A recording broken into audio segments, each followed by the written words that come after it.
doesn't make any sense. You love me. You love Mom. I know you do. I do love your mother, but she's more like a pet to me. When you first came here, you didn't know anything. Why did you make me do this? You're fighting so you can watch everyone around you die! What do you think is gonna happen? That I'm gonna go enslave my friends for a bunch of aliens I've never met? I taught you all that. I showed you how to be a hero. Here. Think, Mark! You'll outlast every fragile, insignificant being on this planet! What the hell has gotten into you? What will you have after 500 years? Are you, Dad? I still have you.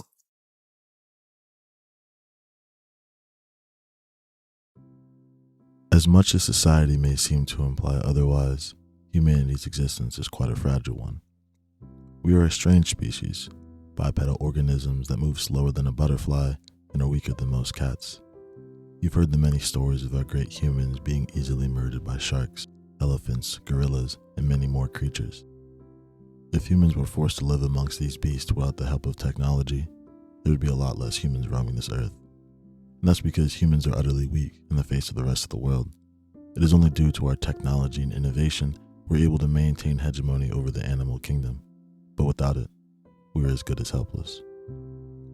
But even more so, us humans are helpless in the face of our own humanity. For a species who's been building societies for less than 10,000 years now, we have continuously faced extinction threat after extinction threat by our own very hands. To great wars killing millions, to authoritarian genocides killing tens of millions, to disease and illness killing hundreds of millions, and to the threat of nuclear war potentially killing even more lives, we are humanity's biggest danger. And human history has been a perpetual cycle of overcoming these threats, but then later succumbing to our nature, which leads us back to the doorstep of extermination. We thought we overcame the period of world wars, but here we are on the brink of a third one. We thought we overcame the ugliness of genocide, but we are yet living through another one. And we thought nuclear war was a thing of the past, but nuclear war may be the only thing that we can see in our future. Not to mention climate change, extreme poverty, and many other dark corners humanity's hands have reached. As powerful and as capable as society may make us seem, we are no more powerful than the urges that guide us. So are we doomed? Doomed to fall into destructive pattern after destructive pattern until one day our dance with extinction comes to an abrupt and ugly end? Well, not quite. Humanity's future is not as bleak as it may seem. A few centuries ago, people were lucky to make it to their 36th birthday. Medical advancements and society as a whole didn't allow it. But now, we have people alive in 2025, the age of smartphones and artificial intelligence, who remember a world before even Band-Aids existed. And this is due to people like Edward Jenner, the inventor of vaccines, a key medical intervention that put to the end of the threat of being wiped out by plague, doubled human life expectancy, and saving billions of lives in the process. Someone like Edward Jenner brought us one step away from the doom of humanity and one step closer to a better society. But think on a much smaller scale. People like Martin Luther King Jr., someone who didn't directly save lives like Edward, but through his powerful words and protests, was able to bring America one step closer to healing from the horrors of slavery, making our society become that much more united. And there are plenty of more heroes who continue to lead us away from this doom. And it's heroes like these humanity needs to break free from our shackles and become the version of ourselves we all aim to achieve. So no, humanity is not doomed. All it needs is a hero. All we need is one hero. Nolan Grayson, or as you may know him better as Omni Man, is a soldier of Viltrum, a father to Mark, but more importantly, humanity's chosen hero. You see, Nolan was born and raised on the planet Viltrum. Viltrum is a planet that isn't too far from our own, and Nolan even states that humans are very similar to Viltrumites. They build similar societies, and they even share the same language. But there's one thing about Viltrum that vastly separates itself from Earth, a difference so large even, it makes it seem like one planet is entirely on a tier of their own. What makes Viltrum so different from Earth is that Viltrum has solved all of humanity's problems.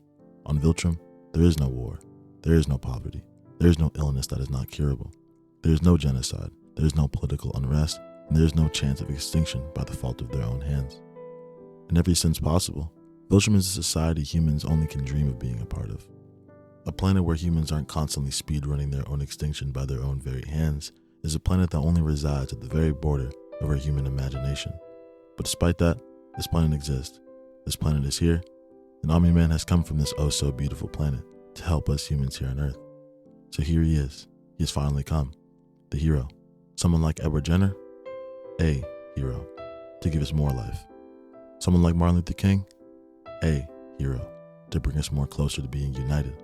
But Omni-Man? He is the hero, who will take us through this race of achieving world peace and carrying us graciously through the finish line. Who could have ever thought of somebody so kind? How did Viltrum even become to be a real place? You see, there's one thing I held back about Viltrum. One thing about Viltrum's story on how it came to be. While yes, it is true Viltrum is a planet that essentially achieved the utopia we dream of, but it was not always like this. And actually, Viltrum used to look a lot more like Earth just a few hundred years ago. So how did they do it? How did they become so great? What was the formula for world peace? Well, it was simple really. Become strong and weed out those who are weak. The Viltrumites came to the conclusion that in order to advance society beyond its genocidal nature, they must all prioritize Viltrum's advancement. When I say they all do, they all do. The goal of achieving a better society is useless if not everyone in said society is bought into the mission. So they unified those who were and exterminated those who weren't.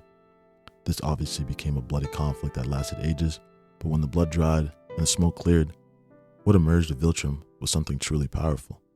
They finally did it. Over the corpses of their own dead comrades, they became strong and created the perfect society. They realized it was only through this strength perfection was able to be achieved, and thus realized weakness is a parasite that destroys societies from the inside and out.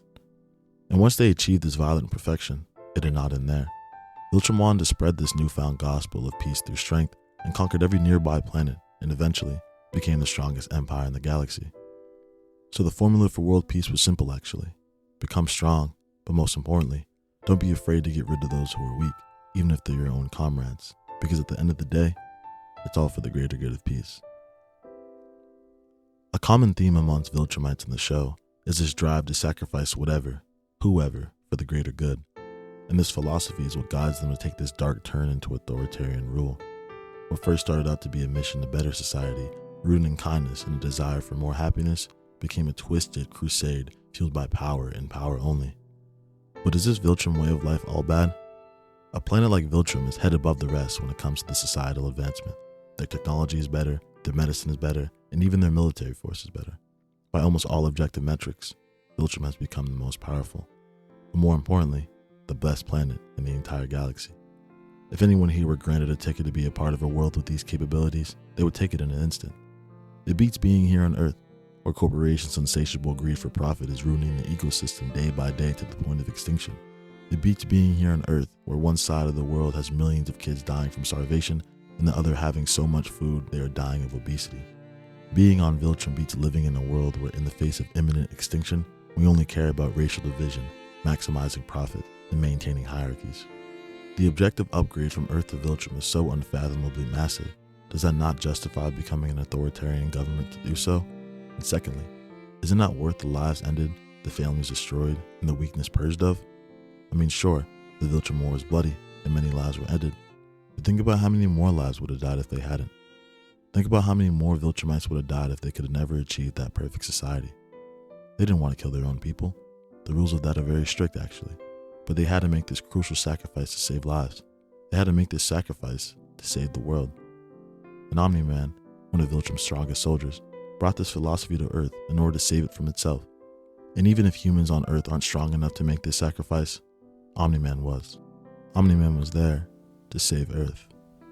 While the specifics of the mission is unclear to this point, it is understood that Nolan, or Omni-Man, was tasked to come to Earth, weaken its defense forces, convince them to join Viltrum's empire for the greater good, or else Viltrum would make them join by force.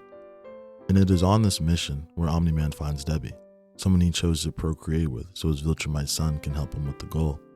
But as we all know, even after the birth of his son Mark, he wasn't able to awaken his powers until 17 years later.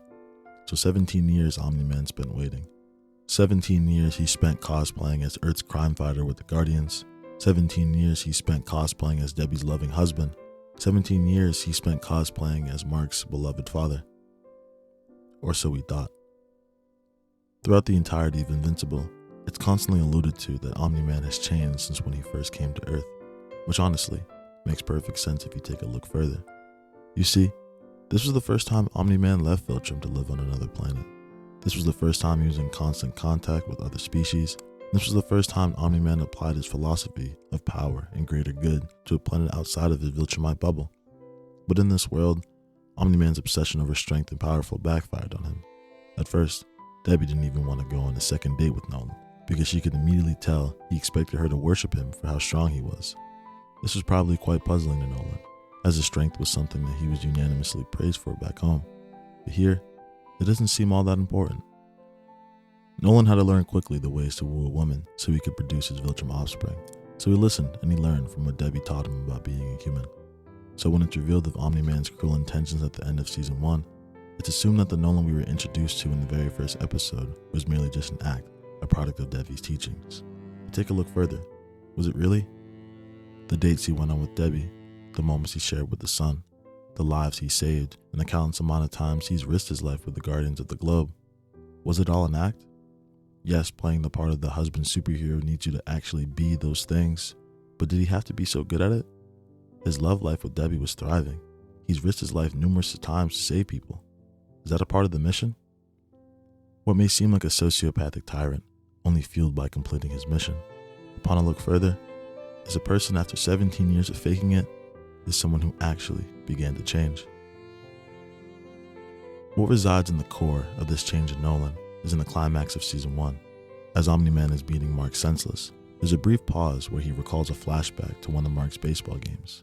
In this flashback, he was initially annoyed to be there, as a silly game like baseball is meaningless compared to what he could have been doing with his time. But Debbie offers words that change his perspective. Mark, he's playing baseball, a game that makes him happy. So their job as parents is to protect Mark and to cheer on Mark with his happiness, because not only does his naive innocence remind us of the joys in life, but the joys in life is what makes this life worth living.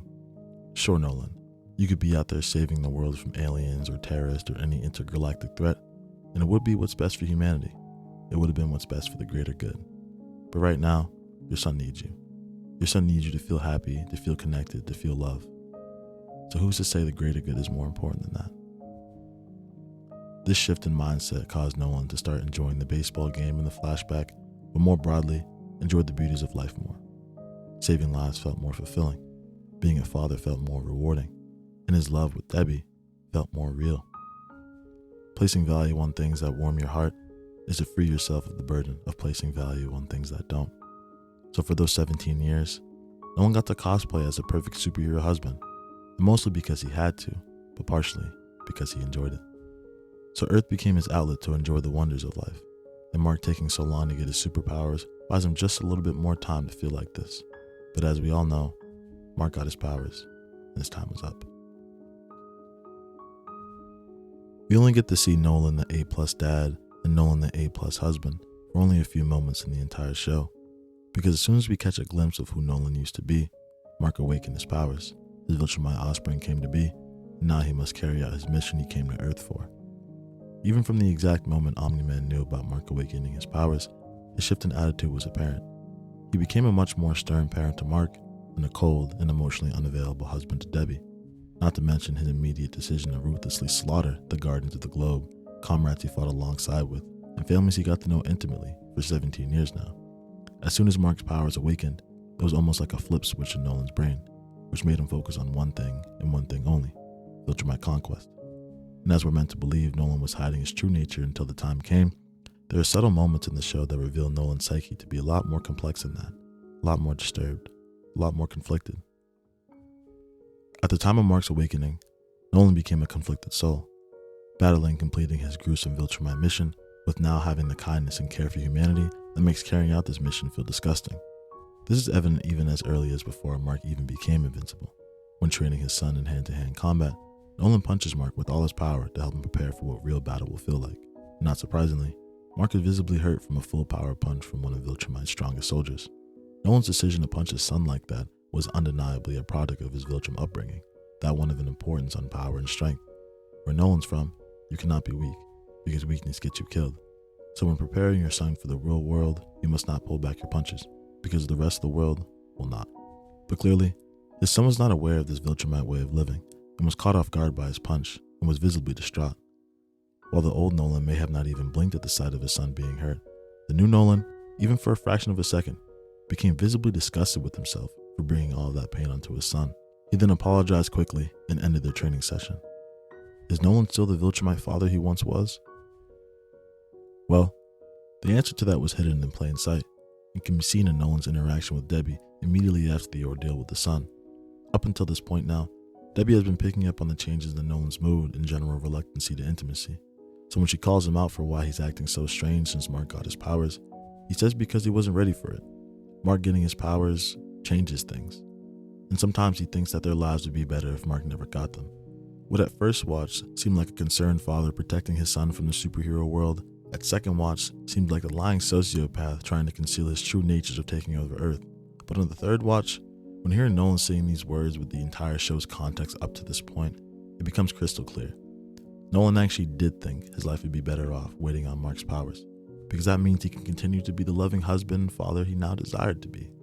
But now since Mark has his powers, he has no choice but to go back to the cold-hearted, power-hungry Viltrumite that came to Earth 17 years ago. So what ensues after this conversation with Debbie is a season-long battle between reverting back to his twisted Viltrumite ways and still hanging on to the tiniest shred of empathy that was instilled in him through his time here on Earth.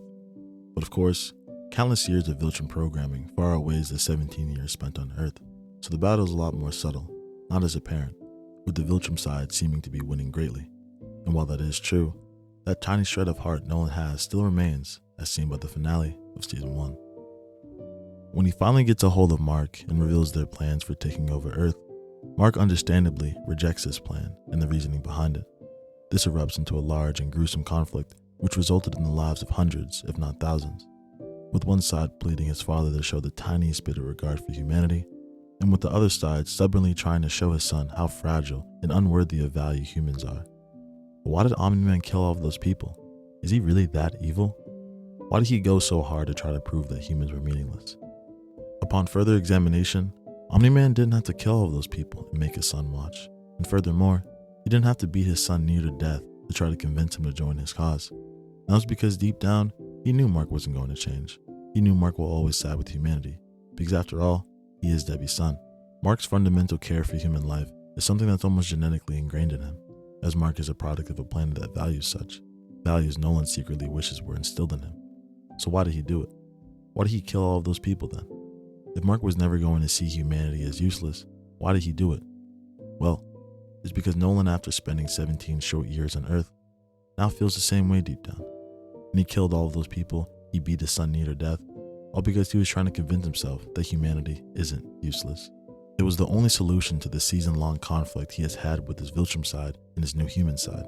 He must convince himself his care for humanity is weak and get rid of that weakness. And if he killed Mark, the job would have been done.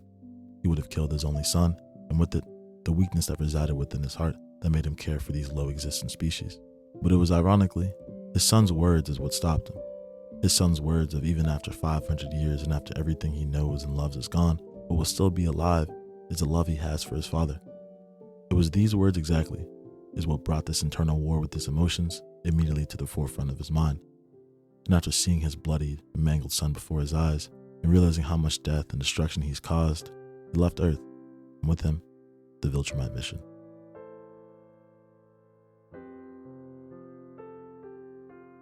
It's what happens after the events of Season 1 is what leads Omni-Man to find the answer to his internal struggle.